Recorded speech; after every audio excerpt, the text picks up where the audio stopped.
And welcome to Flightdeck Live, powered by SportBuff. If you go to sportbuffshop.com and use the code Alice Flightdeck at checkout, you will save 10% off your entire order. I'm Tim Capper from a now sunny First Molson Stadium here with Cliffy D to see the Alouettes. Well, I was going to say, it seems to be now, Cliff, that no matter how much things change, they're staying the same. The Alouettes lose a very flattering, and we'll get into this, why I think this, a very flattering loss to the Hamilton Tiger Cats, 26-9. Lose 5 straight. All the 5 and 7. All of them, there are more negative superlatives that I'm sure that we have, but it was just not a very good game today here at Personal Molson, just over 20,000 people. I think, truthfully, it was the Hamilton Tiger Cats 26, Jose Maltos Diaz 9.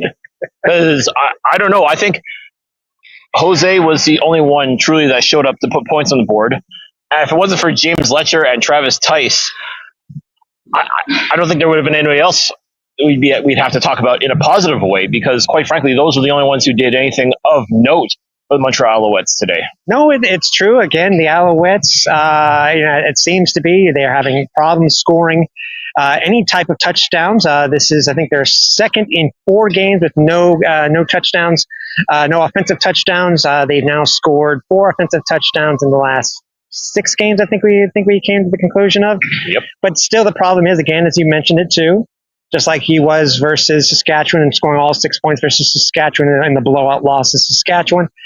This game, again, I really honestly can say that this 26-9 score was very flattering. It's just that it should have been a lot worse than what it actually was, because this Hamilton team came in here today, even though the Owls had a chance to potentially tie them in points, just really took it to the Alouettes in every single way that they could today. Just like against Saskatchewan, belt to ass. That's the only way to describe it. I mean, and as you had alluded to, halftime, the Alouettes were only down by 4. I know. When you talk about the score being flattering, the first thing you're thinking, I'm sure, at watching at home, is like, how in God's name is a 26-9 score flattering? Well, let me tell you, this is a completely different story. I mean, like this, as it seems to have been for the past couple of games, the Montreal Alouettes defense keeps the team in the game, manages to control the opposing offense, keeps them honest, at least, if nothing else. But then the offense takes a break. I think they're still on the bye, quite frankly. I mean, they've been on the bye for 5 weeks? Yeah, now the 16 days really didn't seem to really make any difference when it came to the offense here. And as Cliff is alluding to at halftime, despite the Alouettes being down only by 4 points, they had been outgained by Hamilton by over 200. I think it was just less than 200 yards. And that in itself, again, only down by 4. And then, as it seems to be recently, third quarter comes in, have third quarter woes. They have 6 offensive plays, no first downs in that third quarter, but yet again they were only down by 7 going into the fourth. It feels like it's like a bad vending machine. You only get 3 quarters out of this defense, and guess what? I'm not going to fault them, because again, they're gassed by the time the fourth quarter rolls around, and the offense is still chasing its own tail, still doing walking around with their finger up their nose. Like there's no other way to describe this Alouettes offense right now other than anemic, inept, pathetic. Even I could come up with a million words to describe just how terrible this offense is. And it doesn't even matter who the quarterback is. I mean, MBT, for crying out loud, we raked him over the coals. Yes, we did. But James Morgan, I'm sorry to say, not a whole lot better. No, it's funny. We're talking about third time the charm. Third time the charm for MBT. He won that game in Calgary, if I remember correctly. But no. Let's not. But let's call it what it is. The defense won that game. Oh no, Jose Maltos won that game. No, I'm not. MBT just happened to be there. Right. But what I'm saying is, this being the third time that James, has been under center at quarterback. It was bad up until the garbage time in the fourth quarter. We got into a kind of a talk here, and it was talking about the O-line itself.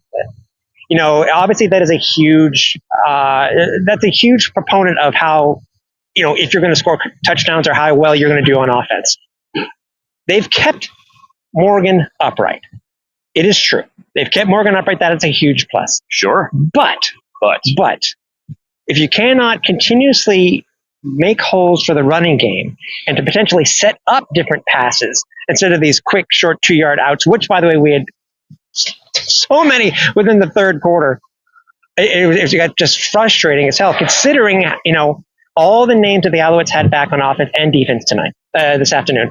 You would think that the score would have been a little bit more better and more flattering for the Owls, but no, the 9 points is exactly what this game was today.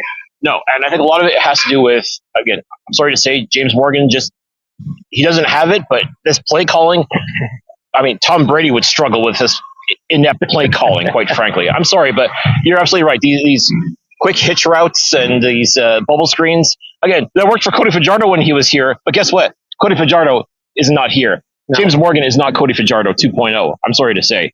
I'm sorry, this offense is not working at all. It has not worked for the past few weeks, and today was just yet another shining example of just how terrible this offense is. Whoever's calling the plays, I'm sorry. It's time. Something's got to change. Something needs to change, and we did speak to a few players post game, and they did express the exact same thing, almost word for word. And I even had a couple players saw me, and they said, "You know what? I didn't say nothing. And you know what? You don't have to. Your silence says it all."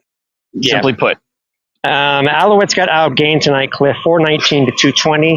To me, that is flattering, considering that a lot of this were in garbage time for the Alouettes in the fourth quarter. It was just every single shape way that the Hamilton Tiger Cats were able to beat this team. And they did it specifically. It really wasn't on the arm of Bo Levi Mitchell tonight. It was their rushing game. I mean, Greg had 20 attempts for 156 yards. And the funny thing is, with the weather coming down, it was raining, not super heavy, but enough that both teams were hesitant to pass the ball. So, okay, you got a ground game. You ground and pound. That's what I'm saying. The Montreal Alouettes, again, with two stud running backs, they couldn't get anything going with their running backs. And I just don't understand why. So you go back to the pass, which isn't working, right, and what hadn't been working all game.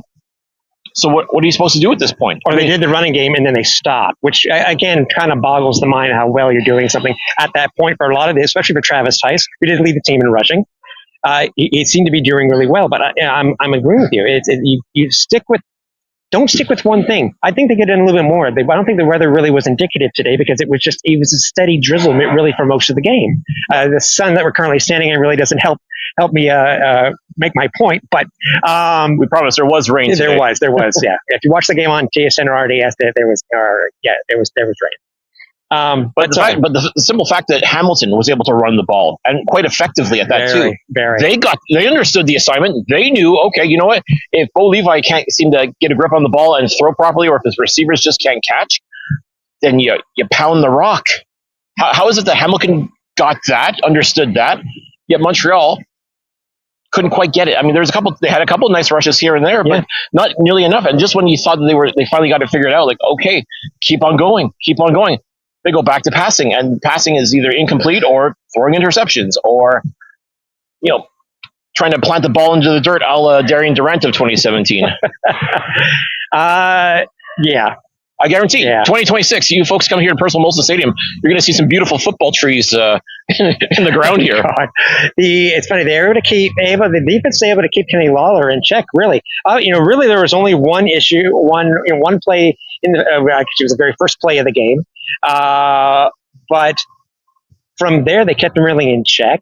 And again, if you're able to keep a guy like Kenny Lawler in check for most of this game, usually you have a pretty good chance of winning. But unfortunately, again, as we saw, over 200 yards of rushing for the Tiger Cats, and the Alouettes, the defense did what they were given, which was too much time on the field. Too much time on the field. I think the Alouettes, again, like last week, it seems to be a broken record. They had, I think they had, Hamilton had another, I think it was another 12 minutes, 11 minutes, just an extra 11 minutes time of possession today. And the Owls also couldn't take advantage of, they were able to stop the Tiger Cats earlier in the first quarter. They had 2 turnovers. All they could take out of them was 3 points. And again, that's the problem, 3 points. And something I harped on for many a time already, We're talking about second downs, and I think most people should agree now, second downs really is indicative of how good you're going to do. 8 of 21. 8 of 21 in second downs. Again, I think most of that was pretty garbage in the fourth quarter, or 38.1%. Hamilton was at 47.8. That's what it comes down to now. It's the fourth quarter, which, again, is supposed to be the most exciting quarter of football. And this Alouettes team, offensively, can't do jack squat. I mean, defense, you expect them to score points too, because, I'm sorry, they're doing everything they can to stop things, but eventually you run out of racetrack. And that's the thing.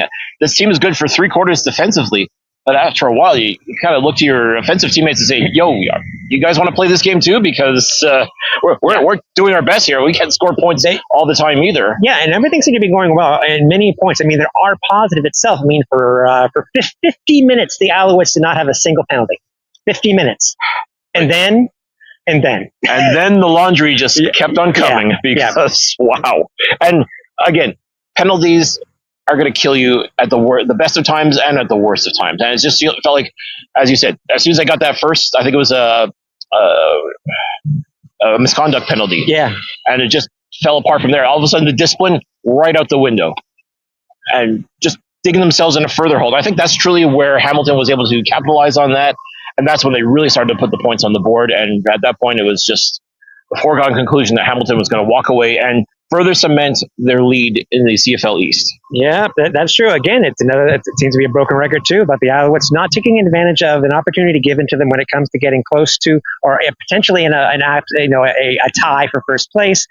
And now they're looking behind them because it's very possible with Ottawa winning last night in spectacular fashion over BC, that they're now looking not only behind them when it comes to the teams that are behind them, only 2 points out, but it's looming. It is looming. I'm sorry, and I think people should agree with me.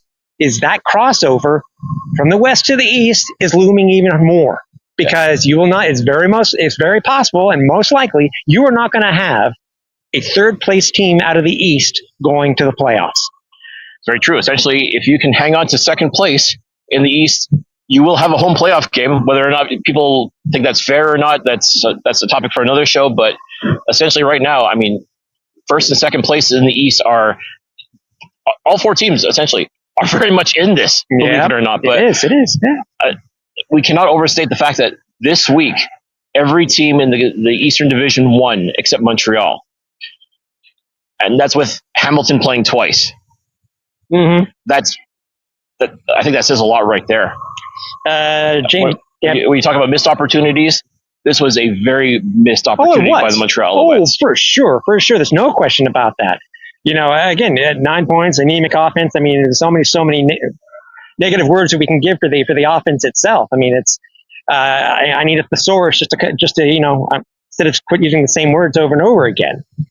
James Morgan, 17 to 27 for 138 yards and a touchdown. An interception. I wish a touchdown. An interception.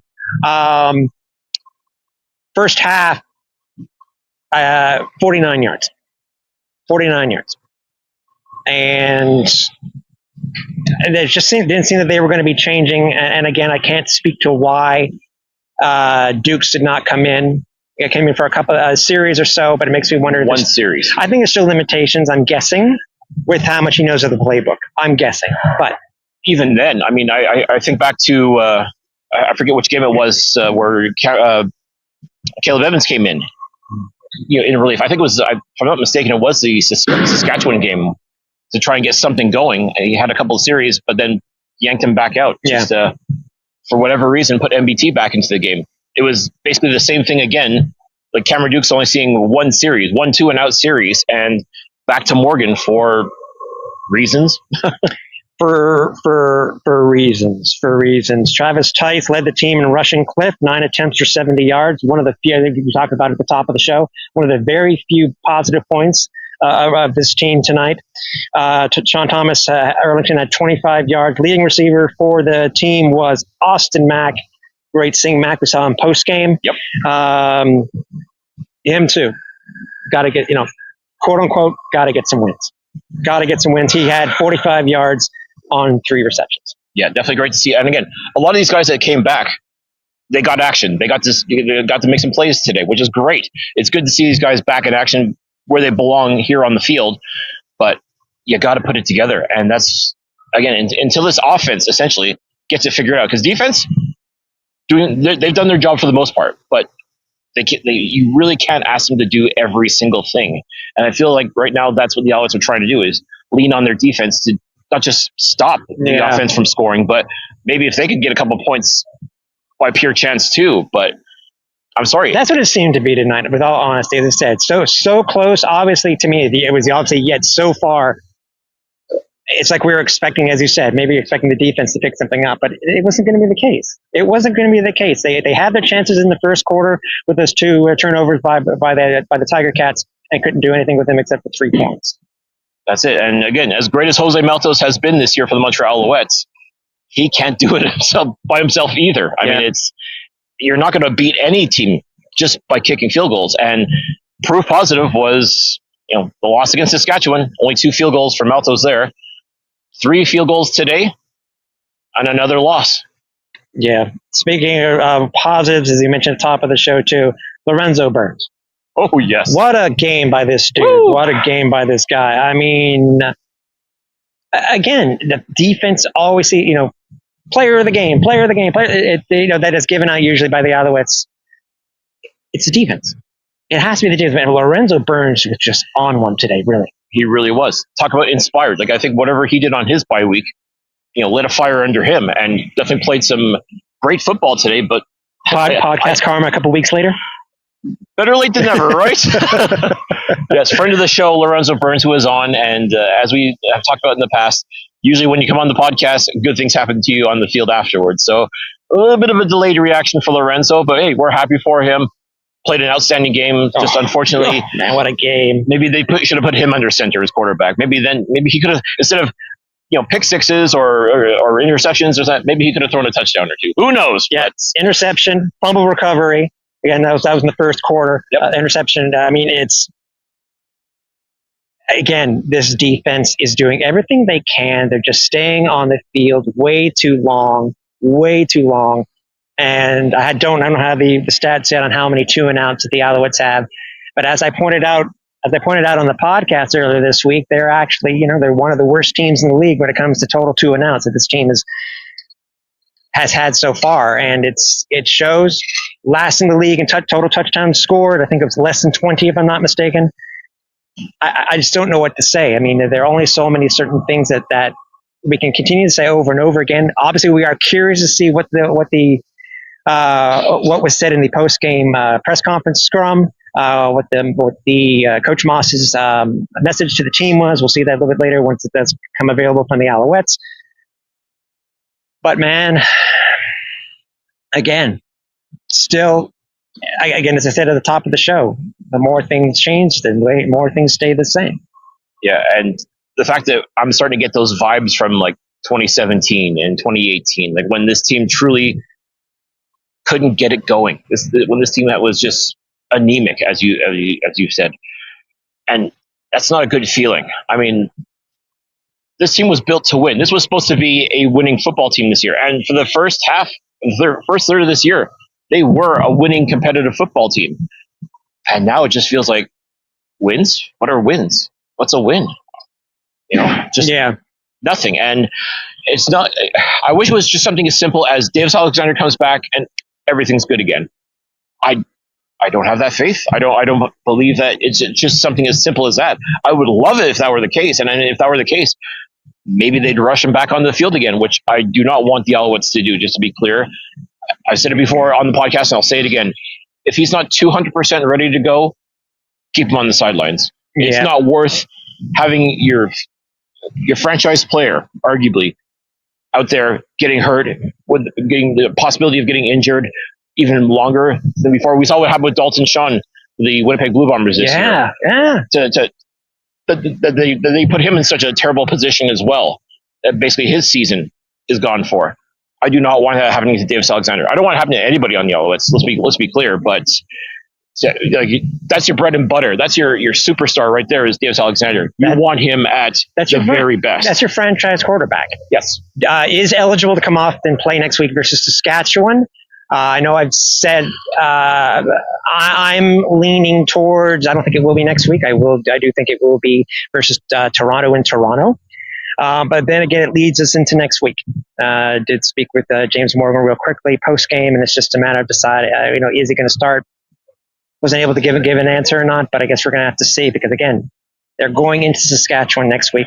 The league's best team, who already has smoked the Alouettes here earlier this season at Percival Molson.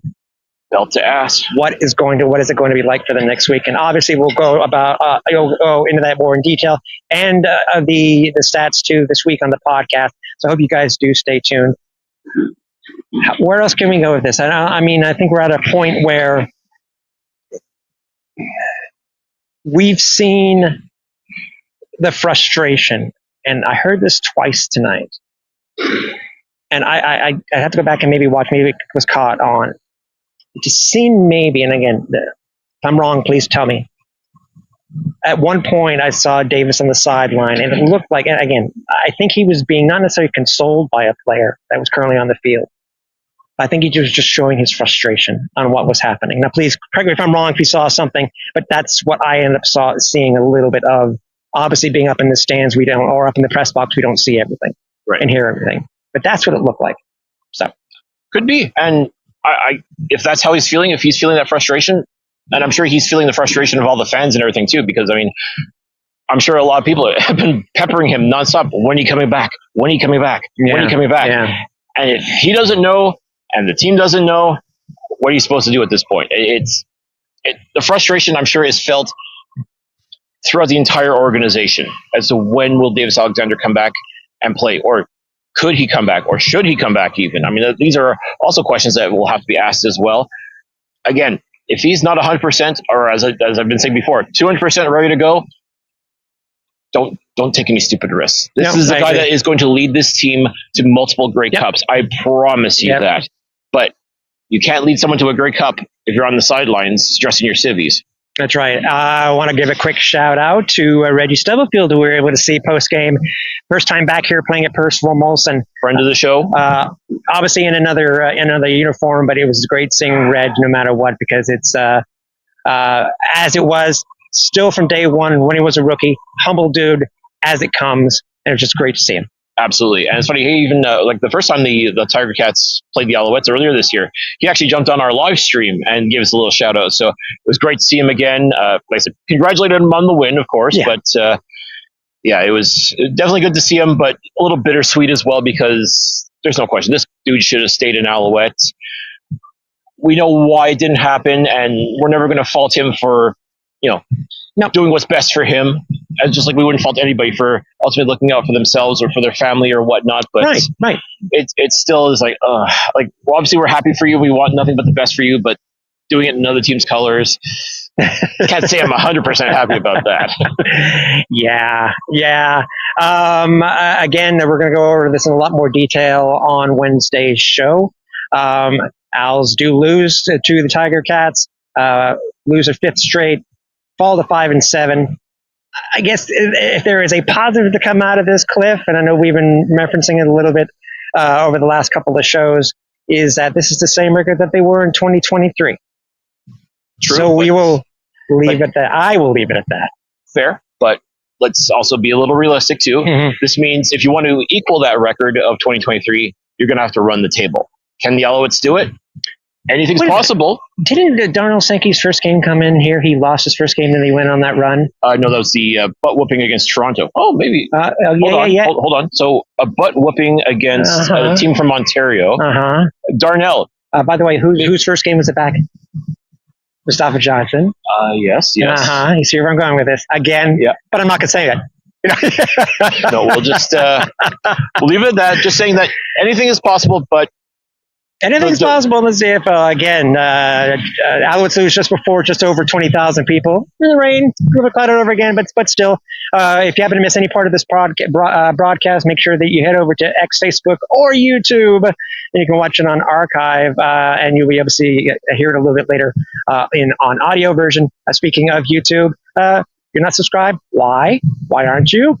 Make sure you subscribe, hit the like button and the bell to know when we do go live, whether it be Flightdeck Live or whether it be the podcast itself. Yeah, I just want to give a quick shout out to the CFL Fans Fight Cancer movement, which has been starting to take shape now, especially with Labor Day. A lot of people are really putting together some great initiatives for Labor Day, and you notice Tim and I are wearing CFL Fight Cancer pins, which you can get on their website. In fact, I think you've got 10 days left before they stop in, I believe, until Grey Cup itself. Okay. So, folks, you got a chance, make sure you support this great initiative, whether it's at Grey Cup itself or by just purchasing merchandise from their store. So it's cflfansfightcancer.ca. Make sure you check that out. And yeah, these are pretty nice pins. So I like them too. Make sure if you get a chance. Great cause. Great cause. Great cause. And you do get a tax donation, a tax receipt as well. So buy it up. There you go. There you go.